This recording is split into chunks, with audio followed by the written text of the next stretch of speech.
মধ্যপ্রাচ্যের যুদ্ধ পা দিল দ্বিতীয় মাসে। যুদ্ধের গতি প্রকৃতি কোন দিকে যাচ্ছে এ বিষয়ে কথা বলতে যুক্ত হচ্ছি যুক্তরাষ্ট্রের পেইস ইউনিভার্সিটির অ্যাডজাংক্ট প্রফেসর সোয়াইব আহমেদ ভূঁইয়ার সাথে। আমরা জনাব সোয়াইব ভূঁইয়ার সাথে যুক্ত হতে চাই। জনাব সোয়াইব, ট্রাম্পের প্রতিদিনের বক্তব্যগুলো শুনলে চলমান যুদ্ধ নিয়ে আসলে একটা গোলক ধাঁধায় পড়তে হয়। এটা স্পষ্ট যে যুক্তরাষ্ট্র এই যুদ্ধের ইতি টানতে চাইছে। পররাষ্ট্রমন্ত্রী রুবিও বলেছেন আর কয়েক সপ্তাহ। আপনার বিশ্লেষণ কি বলছে? জি, ধন্যবাদ আপনাকে। এই যুদ্ধটা যখন শুরু হয় তখন কিন্তু আমরা প্রেসিডেন্ট ট্রাম্পের কাছ থেকে নানা রকম টাইম লাইন পাই যে যুদ্ধটা কতদিন চলবে। উনি বলেছেন কয়েকদিন, তারপর উনি বলেছেন কয়েক সপ্তাহ, তারপর উনি বলেছেন কয়েক মাস।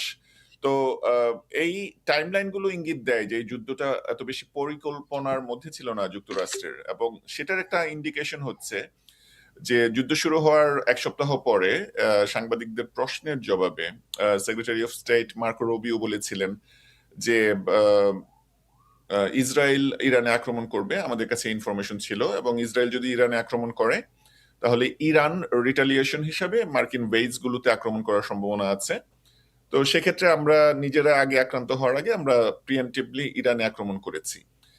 তো এই যে ইঙ্গিতগুলো, এই ইঙ্গিতগুলো কিন্তু এই যে আপনি যেটা বলেছেন যে গোলকধাঁধায় পড়তে হয়, এই গোলকধাঁধায় পড়ারই ইঙ্গিত। কারণ যদি একটা ওয়ার প্ল্যান্ড না হয়, দীর্ঘদিনের পরিকল্পিত না হয়, নিজেদের স্বার্থের ইন্টারেস্টের সাইড থেকে ওকে না থাকে, তাহলে পরে তো আপনার এই যুদ্ধটা কবে শেষ হবে, কিভাবে শেষ হবে, এটার এন্ড গোল কি, সেই বিষয়গুলো ক্লিয়ার না। আমার ধারণা এটা মার্কো রুবিও, ডোনাল্ড ট্রাম্প এবং এই অ্যাডমিনিস্ট্রেশনের কর্তা ব্যক্তিদের কাছেও এটা পরিষ্কার না। দুই নাম্বার যে বিষয়টি হচ্ছে যে এই যুদ্ধটা দেখেন যে আমরা যুক্তরাষ্ট্র তার আগে ভেনেজুয়েলাতে যে অপারেশনটি চালিয়েছে, সেখানে ভেনেজুয়েলার প্রেসিডেন্ট মাদুরোকে তুলে নিয়ে এসেছে। সেটার কিন্তু কোনো ইকোনমিক ইম্প্যাক্ট নেগেটিভলি আমেরিকান ইকোনমিতে দেখা যায়নি।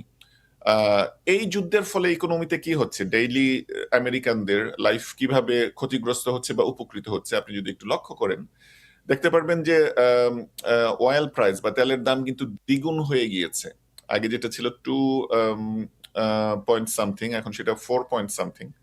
তো এই দ্বিগুণ হয়ে যাওয়ার মানে কি, আপনি যখন গ্রোসারিজ বা কৃষি পণ্য পরিবহনের ক্ষেত্রে এই তেলের দামটা খাদ্যদ্রব্যের উপরে পড়বে, এবং সব জায়গাতে এটার আলটিমেট সাফারার হবে যে যারা daily American, common American people, তারা।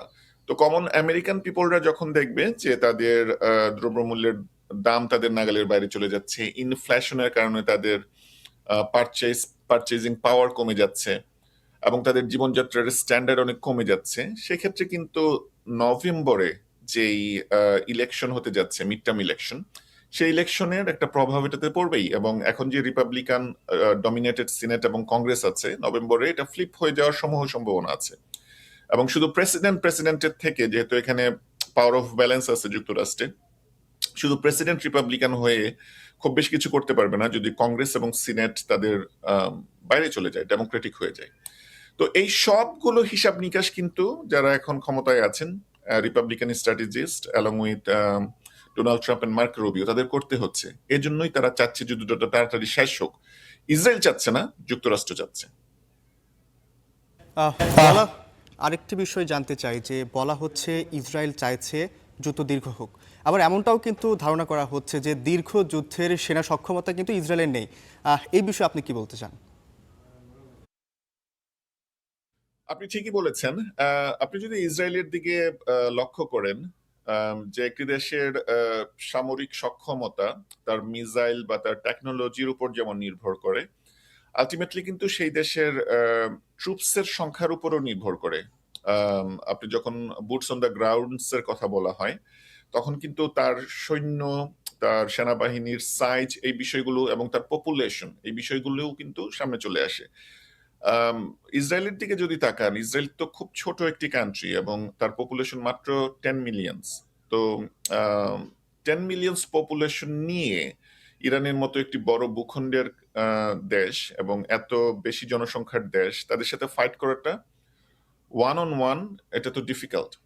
আর আরেকটি জিনিস খেয়াল করেন যে ইসরায়েল কিন্তু ওয়ার ফটিগে আছে, তাদের যে সৈন্যরা আছে তারা কিন্তু ওয়ার ফটিগে আছে। তারা তার আগে প্যালেস্টাইনে 2 থেকে 2.5 বছর যুদ্ধ করেছে। তারা এখন একই সাথে লেবাননে যুদ্ধ করছে, তার আগে সিরিয়ায় যুদ্ধ করেছে, হুতিদের সাথে তারা রেগুলার ফাইট করতে হচ্ছে, এখন ইরানের সাথে ফাইট করতে হচ্ছে। তো ইসরায়েলি পিপল, যারা সাধারণ জনগণ, তারা কিন্তু এই সাইরেনের শব্দ যখন হয়, তারা প্রচন্ড ভয়ে থাকে এবং তাদের দৈনিক জীবনযাত্রা ব্যাহত হয়। আম, তারপর ইসরায়েলের যারা সৈনিকরা আছে, এবং ইসরায়েলের সৈনিকদের অবস্থা আপনারা জানেন যে ইসরায়েলের প্রতিটি নাগরিক, সক্ষম নাগরিককেই তাদের আর্মিতে অ্যাটলিস্ট 2 ইয়ার্স বাধ্যতামূলক সার্ভ করতে হয়। তো তারা যে সবাই প্রফেশনাল সৈনিক তাও না, তারা বাধ্য হয়ে যেতে হচ্ছে এই ধরনের সৈনিক। তো এই ধরনের ছোট একটি দেশের ভূখণ্ডের এবং ছোট একটি জনসংখ্যার, একই সাথে ছোট সেনাবাহিনীর দীর্ঘতম সময়ে যুদ্ধ করতে থাকা একটার পর একটা দেশের সাথে, এটা তাদের সামরিকভাবে সক্ষম না। আর 2 নাম্বার যে বিষয় হচ্ছে, এখন ইসরায়েলের যে ক্ষয়ক্ষতিগুলো আপনারা দেখছেন, ইরান যেটা করে যে ওরা একসাথে 200 মিসাইল মেরে ফেলে, তারপর ওরা এখন ক্লাস্টার মিসাইল মারছে। তো সোহাইব, আপনাকে অসংখ্য ধন্যবাদ। আমরা পরবর্তী সময় আপনার সাথে আবারও যুক্ত হব।